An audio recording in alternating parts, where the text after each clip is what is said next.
오늘 읽은 구절은요, 소위 출애굽 2세대라고 부르는 사람들의 믿음을 말하는 구절입니다. 출애굽 2세대다. 이집트를 떠나서, 모세와 함께 이집트를 떠나서 나간 사람 중에 남은 사람은 2명밖에 없죠. 여호수아와 갈렙만 남고 나머지 사람들은 출애굽 2세대라고 광야, 사막에서 태어나서 평생 동안 여행을 하면서 살아갔던 사람들이 지금 어떤 믿음을 계승받았는지에 대해서 말하고 있다라는 거죠. 우리의 마음 가운데 내가 사막 같은 세상에서 태어났다. 그리고 평생 동안 짐을 짊어지고 살아가는 것 같다.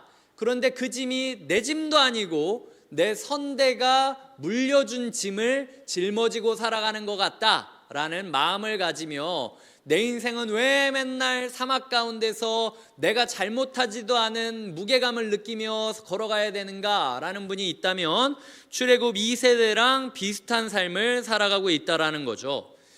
그 출애굽 2세대의 믿음의 비결이자 절정인 사건이 여리고성을 돌았던 이야기입니다. 7일 동안 여리고성을 돌았다. 그러니 성이 무너졌다라는 이야기죠. 그래서 저는 오늘 잠시 이 이야기에 대해서 설명을 드리고, 그리고 이 이야기가 가능하기 위해서 하나님께서 우리에게 행하셨던 3가지의 일에 대해서 제시를 드리려고 합니다. 먼저 여리고성을 7일 동안 돌았다라는 이야기가 무슨 이야기인가? 평생 사막을 다니던 이스라엘 백성에게 있어서 성벽을 치고 성벽 안에서 수성전을 하는 사람들을 마주한다라는 건 굉장히 낯선 경험이었습니다. 광야에서 1대1로 이렇게 맞붙어지는, 평지에서 맞붙어지는 전쟁들은 경험해 봤어도 성을 지키고 있는 걸 뚫고 들어가는 연습은 해본 적이 없었다라는 거죠. 그래서 이 성을 어떻게 뚫어야 될까 고민이 많았습니다. 마침 여호수아 6장을 보면 이 여리고성의 사람들은 성문을 굳게 닫았다라고 이야기를 하고 있어요. 누구도 들어오지 못하게 굳게 닫고 수성전을 시작했다는 거죠. 예전에 중국 영화나 드라마 같은 걸 많이 보신 분은 알겠지만 이게 성을 닫고 있는 사람들이랑 싸울 때 가장 확실한 방법은요, 버티는 겁니다. 성 안에 물자가 떨어질 때까지 그냥 진치고 둘러싸가지고 버티고 있으면요, 우리가 이길 수밖에 없어요. 하지만 아이러니하게도 이 여호수아 6장의 사건이 일어나기 바로 직전 5장 12절에 무슨 일이 있냐면 40년 동안 날마다 내리던 만나가 내리지 않게 됐다라고 이야기를 하고 있습니다. 40년 동안 매일 만나가 내렸고 모아둘 수 없이 하루 벌어 하루 먹고 살던, 하루 만나 긁어와서 하루 먹고 살던 사람들이 이스라엘 사람들이었는데, 오히려 수성전을 할 때 물자가 부족한 사람들은 이스라엘 사람들이 된 거고, 여리고 입장에서는 버티고만 있으면 만나도 안 내리니까 우리가 이길 수 있는 상황이 되었다라는 것이죠.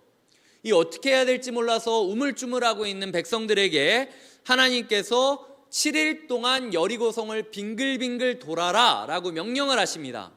매일 새벽마다 일어나서 6일 동안은 하루에 한 바퀴를 돌고 전쟁 상태로 계속 대치하고 있고, 마지막 7일째가 됐을 때는 7바퀴를 돌고 그 다음에 제사장이 나팔을 들어 뿌 불면 사람들이 와 소리 지르면 하나님이 알아서 해주시겠다 라고 얘기를 했던 게 여리고성의 이야기라는 것입니다.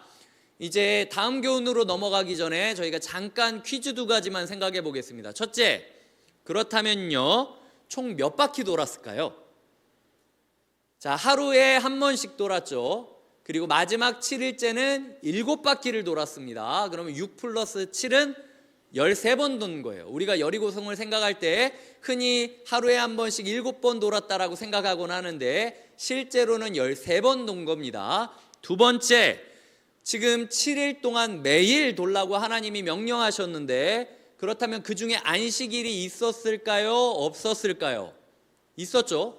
안식일에 돌았겠습니까? 안 돌았겠습니까? 돌았죠. 그렇다면 안식일에 쉬는 게 먼저입니까? 안식일에 하나님의 나라를 이루기 위하여 애쓰는 것이 먼저입니까? 애쓰는 것이 먼저죠.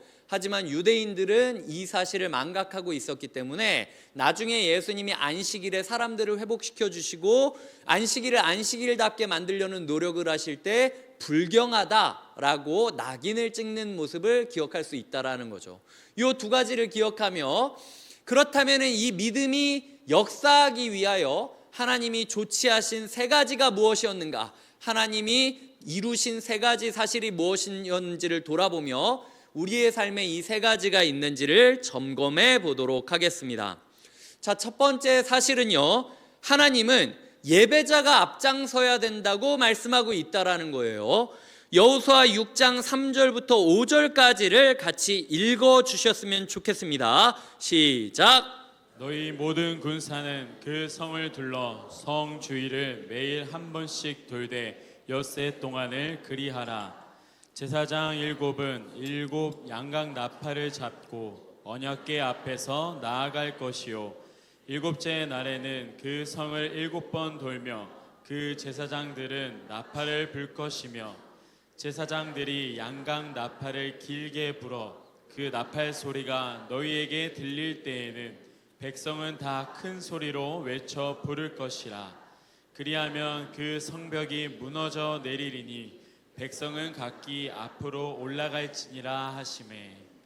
지금 보시면은요, 제사장들이 지금 나팔을 들고 걸어가야 된다라고 말하고 있습니다.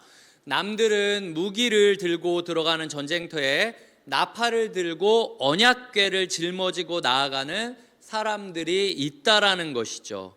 이런 예배자들이 앞장서야 된다는 겁니다. 예배자들이 나팔을 불지 않으면 어떻게 될까요? 아무도 전진할 수 없는 거죠. 예배자들이 확신을 가지고 나팔을 불어야만 전쟁이 전쟁답게 이루어질 수 있는데 그 예배자들은 창이나 칼이나 이렇게 무기를 가진 게 아니라 오직 나팔을 들고 언약궤를 짊어지고 걸어가야 했다라는 것입니다. 우리 교회 가운데 이렇게 앞서서 승리를 선포하는 예배자들이 있는지 점검해 보아야 한다라는 것이죠. 이들이 왜 나팔을 들고 불었는가? 민수기 10장 8절 때문인데요. 제가 읽겠습니다. 또 너희 땅에서 너희가 자기를 압박하는 대적을 치러 나갈 때에는 나팔을 크게 불지니 그리하면 너희 하나님 여호와가 너희를 기억하고 너희를 너희의 대적에게서 구원하시리라. 이 구절 처음에 보면 너희 땅에서 라고 나옵니다.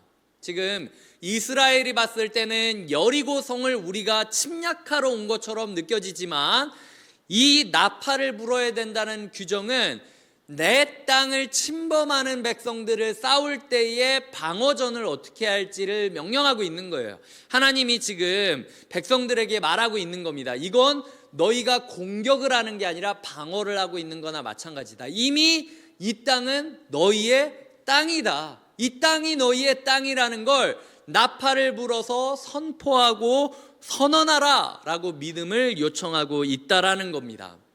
우리 교회 가운데 이렇게 믿음으로 아직 싸우지도 않은 전쟁을 승리했다라고 선포하며 나아가는 예배자들이 있는가 한번 돌아보셨으면 좋겠습니다. 우리 교회 예배 사역팀 같은 경우는 아침부터 아니면 주중에도 서로 메시지로 찬양 콘티를 올리고 그리고 연습도 따로 날을 잡아가지고 해가지고 녹음까지 해가고 들으면서까지 연습을 하고 있는 게 우리 교회 예배자들이에요. 나는 지금 이 자리에 와서 1시간 예배를 드리고 있지만 이분들은 이 예배가 예배답게 이루어지기 위하여 일주일 내내 고민하고 일주일 내내 묵상하고 일주일 내내 준비하면서 이 자리에 서고 있다라는 거죠. 그런 예배자들이 우리 교회 가운데 많은가라고 고민을 해봐야 된다는 겁니다.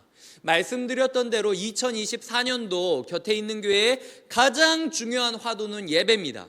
연초부터 예배를 바꾸기 위하여 제가 애를 쓰고 있고 벌써 오늘도 보시면 콰이어를 위한 마이크가 준비돼서 이제는 조금 더 소리를 잘 잡게 될 것이고 제 생각에도 아직도 바뀌어야 될 것이 올해만 해도 2-3가지 정도 더 있는 상황이고 그렇다고 예배 세팅이 끝나는 것도 아니고 매해 점검해야 될 부분이 있겠죠.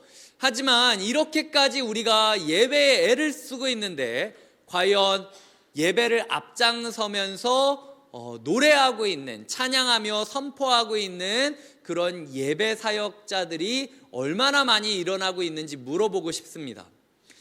작년에 비해서 예배를 한번 줄인 건 쉽게 가자는 뜻이 아니에요. 제가 느끼기에 3부 예배가 인원도 그렇고 피로도도 그렇고 저희의 어떤 예배에 집중이 안 되고 뭔가 때운다라는 느낌이 제 마음 가운데 너무 죄책감으로 있어서 1년 정도 우리가 정비를 하면서 이 예배를 어떻게든 끌어올린 다음에 이걸 정상화시켜야겠다라는 마음이 있기 때문에 사실 양해를 구하고 과감하게 지금 조치를 한 건데, 지금 6개월이 지나고 있는데 우리의 마음이 너무 편한 거예요. 3번 드리던 예배 2번 드리니까 솔직히 너무 쉽고 편하고 깔끔한 겁니다.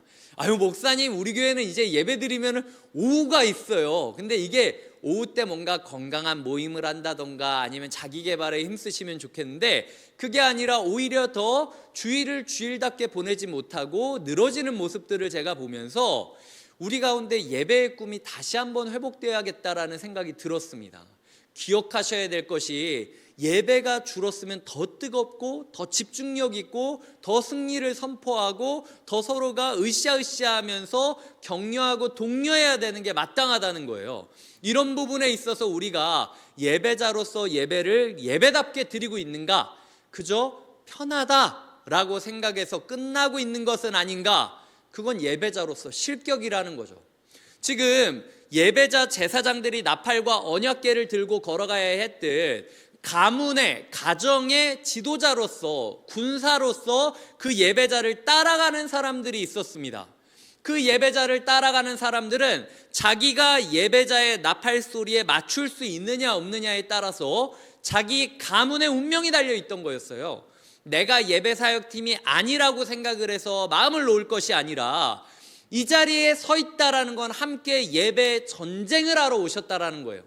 그냥 앉아가지고 내가 받을 은혜가 무엇일까, 내가 위로받을 게 무엇일까 생각할 게 아니라 이 자리에서 승리하지 못하면 한 주 내내 죽는다라고 각오를 하시고 어떻게든 은혜를 쟁취하시기 위하여, 천국은 침노하는 자의 것이지 않습니까? 은혜를 쌀한톨이라도 긁어먹겠다라는 전투적인 마음으로 달려들지 않으면요, 우리가 안 된다라는 겁니다. 이런 은혜를 사모하는 마음으로 우리가 나왔는지 우리의 교회의 예배자들을 위하여 기도해 주시고, 예배를 위하여 기도해 주시고, 그리고 예배가 세워지기 위하여 나부터 먼저 예배자로서 살아가겠다라고 사모하시는 게 없다면 나도 죽고 우리도 죽고 모두가 죽는 영적 죽음을 경험하게 될 것이라는 것이 오늘 말씀을 통하여 제가 배우게 된 첫 번째 사실이라는 거죠. 우리가 나팔을 불고 선포하지 않으면 어떤 기적도 일어나지 않는다라는 겁니다. 두 번째, 여호수아는 백성들에게 침묵하라고 명령하고 있음을 기억하셔야 됩니다. 6장 10절을 같이 읽겠습니다. 여호수아 6장 10절입니다. 시작. 여호수아가 백성에게 명령하여 이르되 너희는 외치지 말며 너희 음성을 들리게 하지 말며 너희 입에서 아무 말도 내지 말라. 그리하다가 내가 너희에게 명령하여 외치라 하는 날에 외칠지니라 하고. 지금 여호수아가 이스라엘 백성들에게 삼중 강조를 하고 있습니다. 외치지 말아라, 음성을 들리게 하지 말아라, 입에서 아무 말도 내지 말아라. 지금 똑같은 얘기 3번이나 강조하고 있죠. 엄청나게 세게 얘기하고 있는 겁니다. 근데 만약 이 중에서 이스라엘 백성 중에 한 사람이라도 여호수아한테 이렇게 얘기했다면 어땠을까 생각해 봅시다. 여호수아님, 그 말은 좋은데 꼭 3번이나 그걸 그렇게 얘기할 필요가 있습니까? 당신 그거 하나님한테 들은 말 맞아요? 하나님이 진짜 그렇게 얘기했습니까? 라고 물어본다면요, 하나님 아까 우리가 읽었던 말씀에서 7일째 되는 날 소리를 지르라고 얘기했지 침묵하라고 한 적은 없어요. 여호수아가 지금 하나님이 한 명령에 플러스 알파를 지금 덧붙이고 있는 겁니다. 왜? 여호수아는 지금 질리도록 경험했어요. 이 혓바닥 잘못 놀렸다가 이스라엘이 40년 고생하지 않습니까? 이 중요한 전쟁을 앞두고 우리가 여리고성을 6일 동안 돌면서 한 명이라도 꿍시렁거리면 아 뭐야, 새벽부터 어차피 7일째 뭐가 일어난다는데 꼭 이렇게 완전군장을 하고 걸어가야겠어? 아 우리 그 여호수아는 좀 빡빡하다니까 라고 하면서 이렇게 꿍시렁꿍시렁 말이 있거나, 아니면은 아니 꼭 이렇게 바보같이 돌아야겠어? 이거 진짜 하나님이 말한 거 맞아? 막 이런 식으로 하나님이 이렇게 바보같이 이래? 내가 생각했을 땐 아닌 것 같은데 부정적인 말들을 하다가 이스라엘이 전쟁도 못하고 다 망해버릴 것 같으니까 여호수아가 엄금을 한 거예요. 지금 3번이나 강조를 하면서 입 조심해라. 7일 동안 아무 말도 하지 말아라. 그냥 아예 기대함과 감사함 말고는 머릿속에서 다 지워버려라. 말을 안 하는 게 좋다라고 이야기를 하고 있다라는 거죠. 7일 동안 축구장 3개 정도 크기인 여리고성을 새벽마다 깨워가지고 완전군장을 하고 도는 게 쉬운 일은 아니었어요. 이렇게까지 해야 되나? 그리고 처음이야 여리고성 사람들이 긴장이라도 하지. 6일 동안 하루에 한 바퀴 돌고 이렇게 아무것도 안 하고 대치하고 있으니까 나중에는 얼마나 비웃겠습니까? 얼마나 우습게 여겼겠습니까? 그리고 이때 만나 있었습니까? 없었어요. 얼마나 배고팠겠습니까? 떨어져가는 음식들을 보면서 무슨 생각을 했겠습니까? 하지만 그럼에도 불구하고 지도자는 하나님이 주신 꿈을 선포했고, 그 꿈을 받았을 때 백성들은 그 지도자의 명령을 침묵으로 순종했다라는 것을 기억하셔야 돼요.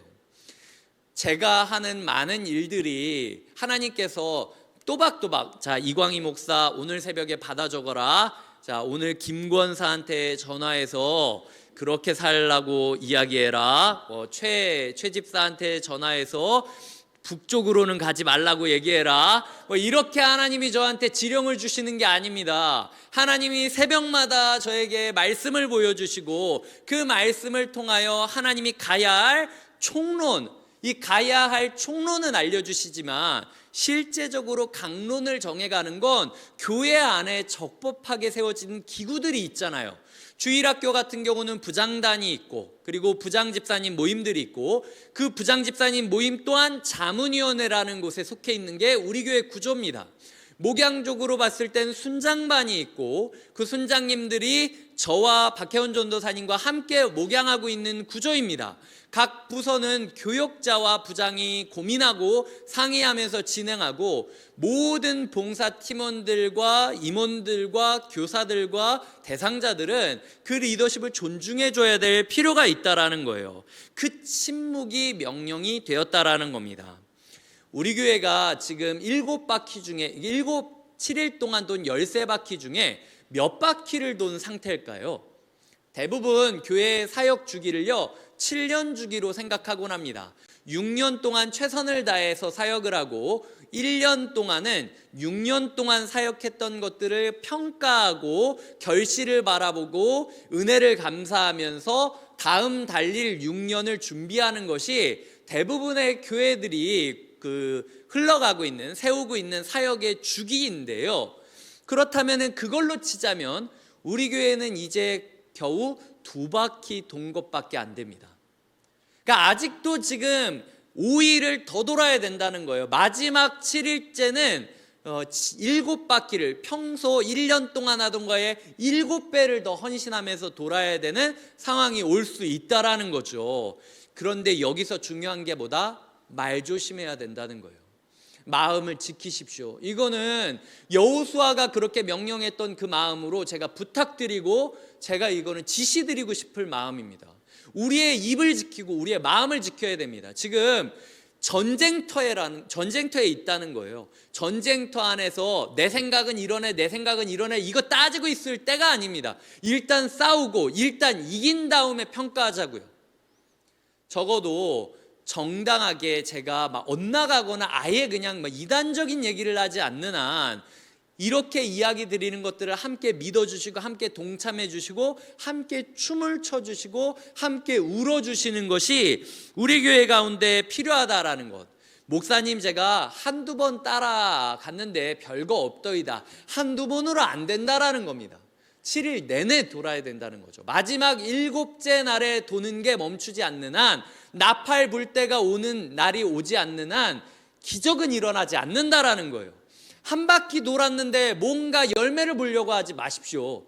돌아야 될 때는 계속 돌아야 되는 겁니다. 소위 말해서 우리 목사님은 맨날 나보고 뺑이 치라고, 내가 한 주 내내 열심히 일했는데 교회 와서도 이거 하라고, 말씀 보라고, 기도하라고, 위로하라고, 입조심하라고, 자꾸 뭐 하라고 얘기한다. 뺑이 치는 것 같아도 돌아가셔야 된다는 겁니다. 빙빙 돌아다니셔야 된다는 거예요. 때로는 그것이 맞췄을 때 느껴지는 승리가 우리한테 있음을 기억하셔야 된다는 거죠. 아무 말도 하지 않으시고 오직 기대의 말만 하시기 바랍니다. 오직 감사의 목소리만 외치는 교회가 되어야 돼요. 그래야만 우리가 이길 수 있다라는 사실을 꼭 이야기 드리고 싶습니다. 세 번째로는요, 하나님은 여호수아에게 강하고 담대할 것을 명령하고 있다라는 것입니다. 여호수아 1장 7절과 8절을 띄워드릴 테니까 읽어주시기 바랍니다. 시작. 오직 강하고 극히 담대하여 나의 종 모세가 내게 명령한 그 율법을 다 지켜 행하고 우루나 좌로나 치우치지 말라. 그리하면 어디로 가든지 형통하리니 이 율법책을 내 입에서 떠나지 말게 하며 주야로 그것을 묵상하여 그 안에 기록된 대로 다 지켜 행하라. 그리하면 내 길이 평탄하게 될 것이며 내가 형통하리라. 지금 이 구절은 여호수아의 시작점입니다. 사실 하나님께서는 이스라엘 타박하기 전에 여호수아 먼저 타박하고 계세요. 야, 얘네가 문제인 것 같냐? 네가 문제야 라고 이야기를 하고 있는 거죠. 당시 여호수아는요, 모세라는 걸출한 지도자를 떠나보내고 상실감, 그리고 내가 그 자리에 서야 된다는 부담감에 짓눌리고 있던 상태였습니다. 그래서 우물쭈물하고 있었던 거예요.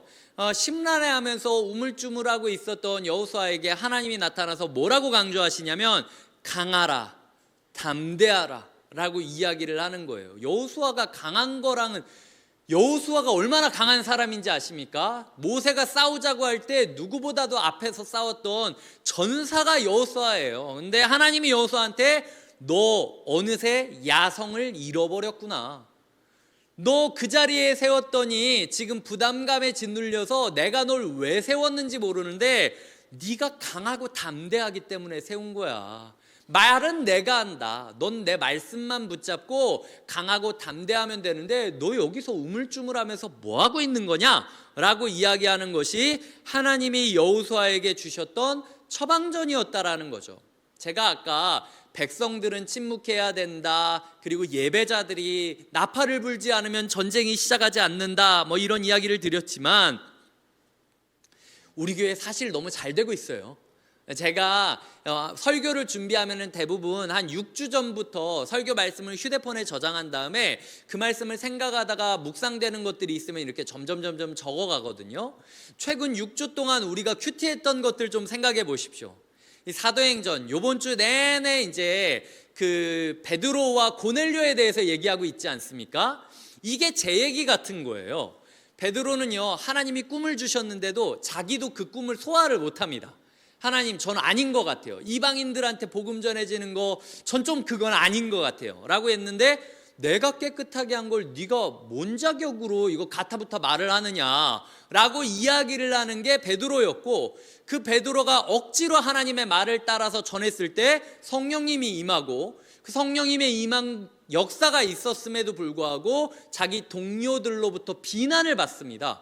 비난을 받았을 때 베드로가 비난에 무너지지 않고 차례대로 있었던 일을 이야기하자 백성들이 침묵으로 하나님께 영광 돌리며 아, 그렇다면 이게 맞지라고 인정하는 것이 초대교회의 역사였어요. 하필이면 이번 주 묵상하는 말씀도 여호수아에게 하나님께서 네가 똑바로 선포를 해야 예배자들이 예배를 부를 수 있고 함께 걷는 자들이 지도자를 신뢰하면서 걸어갈 수 있는 거야 라고 이야기하고, 네가 베드로처럼 받아들이지 않는 것들이 있기 때문에 억지로 내가 너를 이끌고 지금 그 일을 하려고 한다 라고 이야기하는 그 마음이 저의 마음을 때렸습니다. 우리 교회가 어떤 교회냐면요, 사람이 아이를 낳았을 때 가족보다 교회 식구들이 더 우리 가족을 더 잘 도와준다라고 이야기하는 교회가 우리 교회입니다. 얼마나 놀라운 일들이 있냐면 아이가 태어났을 때 그 아이의 가정을 돌봐주기 위하여 첫째를 다락방 식구들이 등하원을 시켜주기도 하고 돌봐주기도 하고 함께 먹이고 재우면서 그 가족이 조리원에서 나와서 자립할 수 있을 때까지 지켜봐주고 가족이 해야 되는 역할을 교회가 하고 있는 거예요. 한 사람이 이사를 해야 되는데 몸이 아픕니다. 이사를 해야 되는데 이삿짐들을 다락방 식구들이 다 달라붙어 가지고 전기공사도 해주고 짐도 날라주고 모두 달아주고 이것도 옮겨주고 배치도 해주면서 불편한 그 사람의 이사가 문제가 없도록 다 애써주고 돌봐주는 것이 그게 우리 교회예요. 지역사회에 모르는 사람을 돌보기 위하여 자기의 휴가를 내고 자기의 일정을 빼가지고 그 집 가가지고 LED 달고 있고 반찬 만들어서 말벗이 되어주고 있고 청소해주고 있고 이게 우리 교회라는 겁니다.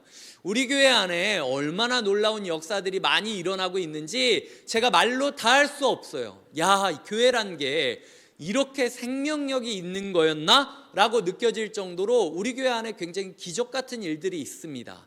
그런데 요번 말씀을 통하여 제가 마음에 굉장히 많이 부담되고 찔렸어요. 하나님이 지금 곁에 있는 교회 문제는 다른 사람이 아니라 너야, 너 이광희 목사. 네가 예전까지는 분당 우리 교회 안에서 이찬수 목사님이 비전을 선포하면 어떻게든 교구 식구들을 이렇게 독려해가지고 그 비전으로 뛰어들 수 있도록 애를 썼던 것 내가 안다. 100주년 기념교회에 있을 때 이재철 목사님이 이걸 하자라고 한다면 어떻게든 성도를 다독거리고 교육자를 다독거려서 이뤄갔던 걸 내가 알고 있다. 근데 이제 네가 모세의 자리에 서야 되는 거야.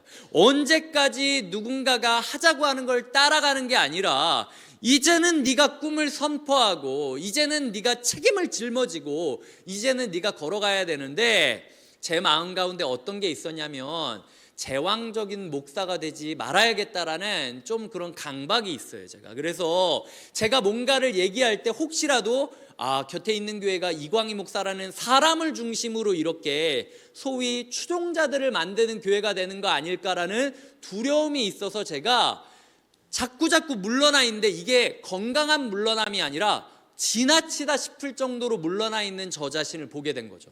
이제는 제가 앞서서 꿈을 선포하고 나가야 되는데 옆에 분들 나가시라고 하고 제가 도와주겠다라고 하는 꼴인 저의 모습을 보게 되었습니다. 그래서 교회 안에서 성도님들한테 뭐라고 타박할 게 아니라 네가 꿈을 선포하면 성도님들은 같이 뛰어가 줄 수 있는 사람들이야.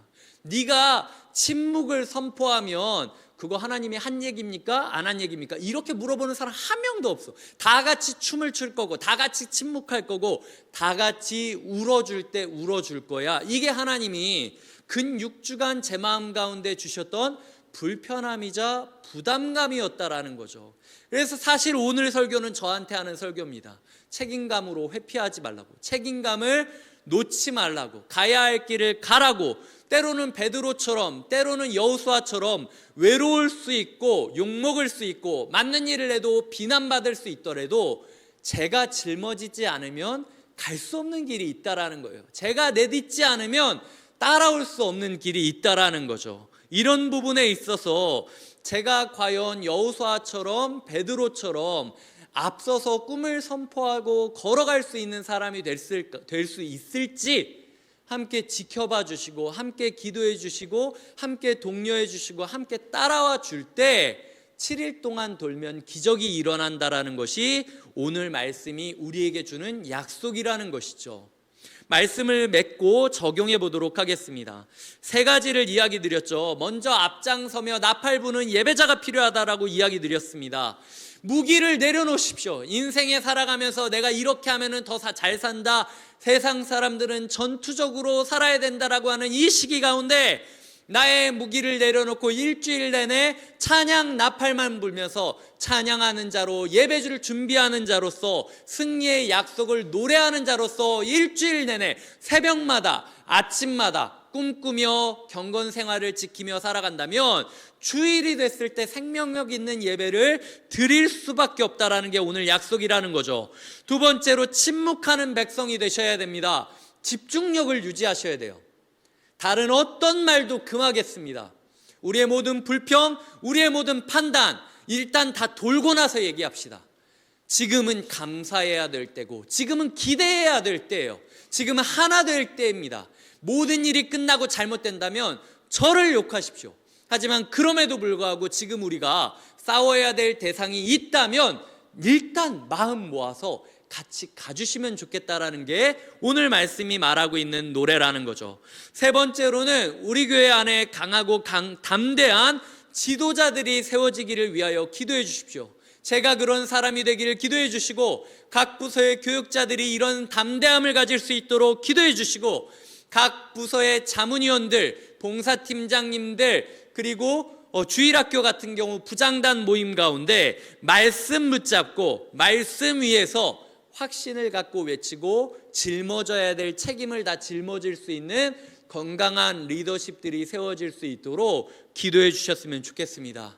이렇게 우리 교회가 예배자를 키워내는 교회가 되고 바른 성도를 양육하는 교회가 되고 건강한 리더십이 서는 교회가 될 때 우리 교회는 반드시 여리고성이 허물어졌던 것처럼 아무것도 안 했는데 하나님이 모든 것을 하셨다라고 고백하는 역사가 일어날 줄을 믿습니다.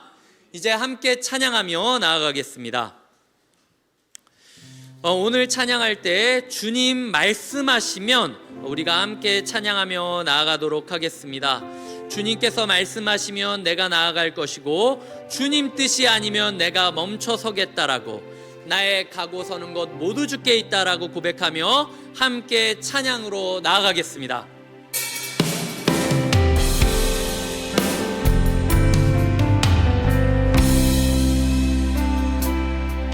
주님 말씀하시면 내가 나아가리라. 주님 뜻이 아니면 내가 멈춰서리라. 나의 가고 서는 것 주님 뜻에 있으니 오 주님 나를 이끄소서. 주님 말씀하시면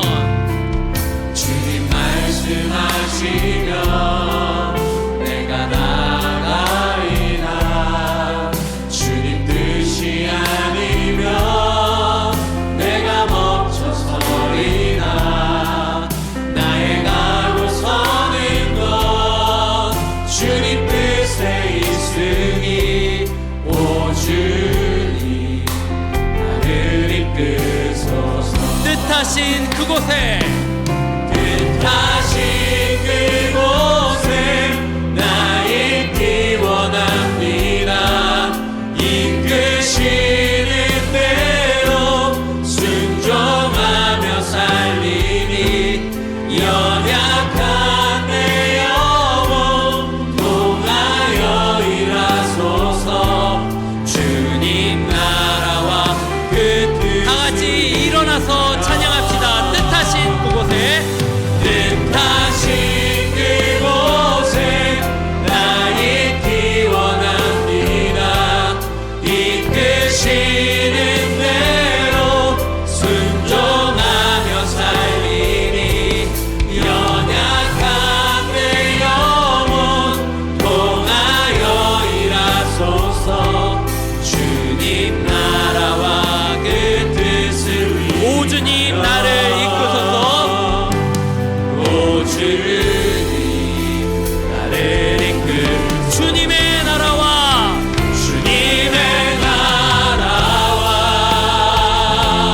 뜻이 나의 삶 속에 임하시며 주님 알기를 주만 보기를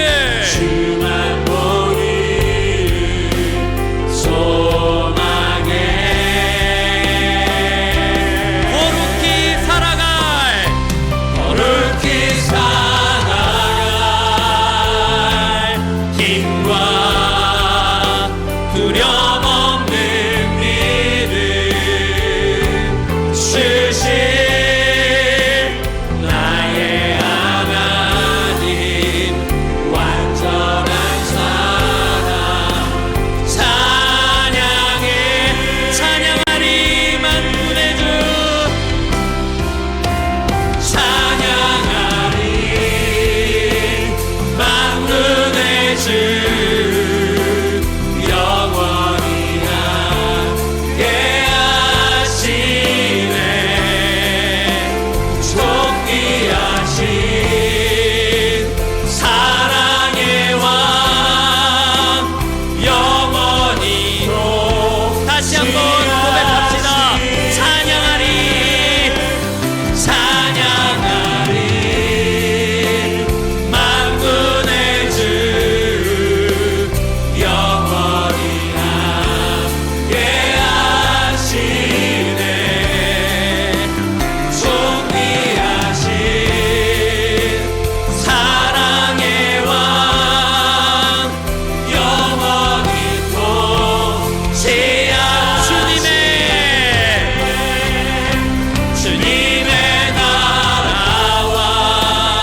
시작합시다. 코치